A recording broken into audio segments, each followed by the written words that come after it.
You are watching a master at work.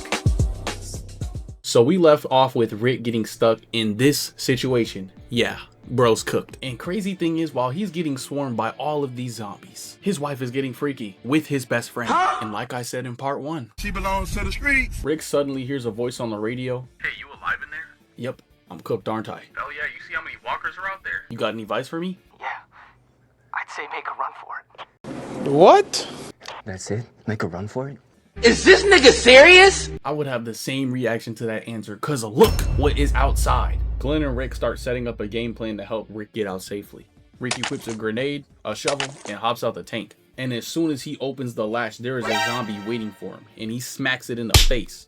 He jumps off the tank and starts popping heads. He runs into Glenn and almost kills him 6 seasons too early. RIP the GOAT. Don't say I'm spoiling in the comments. This nigga has been dead for almost 10 years. Glenn and Rick climb a ladder to safety and they go inside of a building. And when they get down the stairs, 2 zombies pull up. But 2 dudes in armor equipped with bats come in with the assist and take them out. As soon as they get inside, Rick is held at gunpoint by Andrea, who's crashing out because Rick low-key screwed them. They only came here to scavenge for items, so when Rick was popping heads off, he brought a whole army of zombies to the area. And these zombies did not come to play. They're already trying to break down the door to get to them. And the worst part about it, one of them has a brick breaking down the door. Yeah, they're cooked.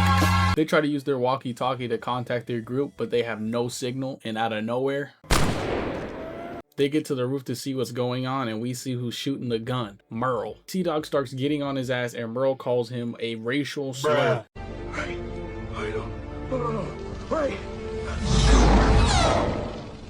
For obvious reasons, I can't play the whole clip, but if you know, you know. We all know this shit would not slide in 2025. The actor and the show would get canceled. Sad times we live in. These Gen Z niggas are soft. They just recently put a disclaimer out on Rush Hour, one of the greatest comedy movies of all time, and they put a disclaimer out 20 plus years later. Y'all make me sick. Y'all pray for me. This is who I got protecting my country. If World War III happens, I'm cooked. y'all don't get too mad in the comments. It's a joke, bro. And of course, T-Dog tries to stand on business after getting called a slur. But T-Dog ends up missing his punch and Merle socks him in the face with his gun. Rick tries to jump in and Merle was not finna let that happen. Damn near punch Rick out the camera. That's tough. Merle kicks T-Dog, punches him again, and sends him flying into this metal thing. And you would think he would be done after all of this. But no, he starts going to town on T-Dog. And this fight should really be the other way around. Merle is really out here fighting like he's the one who got called a slur. Merle pulls out a gun and decides he's not gonna shoot him. He's just gonna spit on him. He gets up talking about some, You think you're the king? I'm the king. Shut your brain. Rick handcuffs Merle and lets him know that he's not going to be acting crazy up in here. Rick gets an idea to see if maybe they can go into the sewers to escape. Glenn and Martinez head into the sewers and they did not find a Ninja Turtle. Not only was the way blocked off, but there was a walker snacking on a rat. Hell no, man. What the fuck, man? So now they have to come up with another way to get out. The zombies break through 1 layer of doors, which means they only got 1 layer left. So now they got to find a solution fast. And Rick comes up with a genius idea to rub zombie guts on everyone so they can blend in, which is actually a really good idea. Glenn and Rick walk out and start navigating through the zombies. But you already know some BS has to happen. It starts raining and the rain is washing away their scent.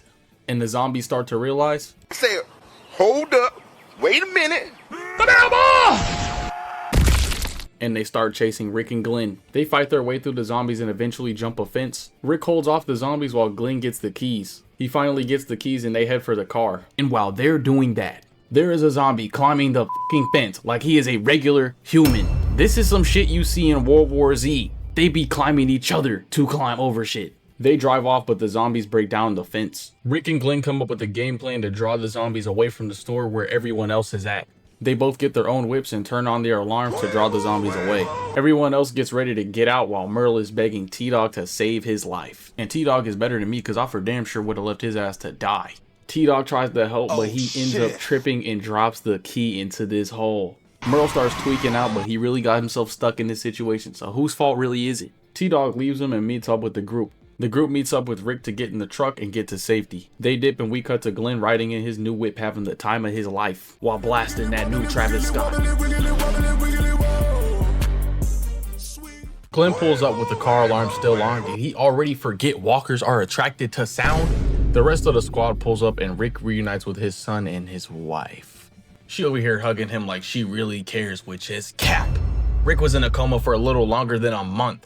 And when Rick wakes up, it only takes him 2 to 3 days to find his family. So it only took Lori 1 month to just be like, welp, I guess I'm gonna move on. And I keep saying this. She belongs to the streets. It's the next day and they stripping Glenn's new car for resources and he's tight as hell. And you can't even blame him, the whip is too cold. Out of nowhere there's a scream. You break your son.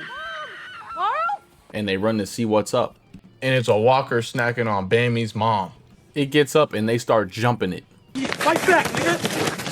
Fight back, nigga! Fight back! Shane hears something, but it's just Merle's brother, Daryl. Daryl starts calling for Merle and Shane says he has something to talk to him about. Let me say it, your brother is a racist dickhead, so I handcuffed his ass to the roof. And you left him there? Yeah. And Daryl starts swinging, but Shane shuts him down. Rick explains to Daryl that he did what he did because his brother does not work well with others. And T-Dog spills the beans. I had the key. I dropped it. Got chained the door to the roof so the geeks couldn't get at him. Oh, God. Nigga, that chain and that padlock did not do shit. Rick, T-Dog, Glenn, and Daryl head out to go and save Merle. And Shane is trying to tell Rick we need everyone here to protect camp. But Rick tells him what he really needs is guns, and he has some in the bag that he left in the city. They arrive outside of the city and start to walk. And while that's happening, Andrea's trying to defend Carol from her husband, who pulls her away and slaps her like a pimp named Slickback. Shane sees this and gets to work.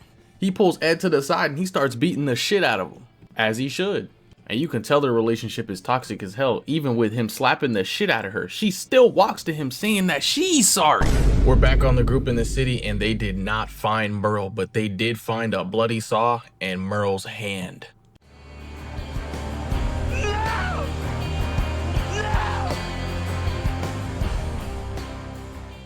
Hey, if you made it this far in the video, I just want to say thank you. And if you somehow found this part before you found part 1, go check out part 1 right now. What are you doing? I also want to say thank you for all the love on part 1. I did not expect it to go this crazy. And I will be making a part 3, but that's going to be releasing on a later date. And I really want to make this a series, but this depends on y'all going crazy. So go stupid.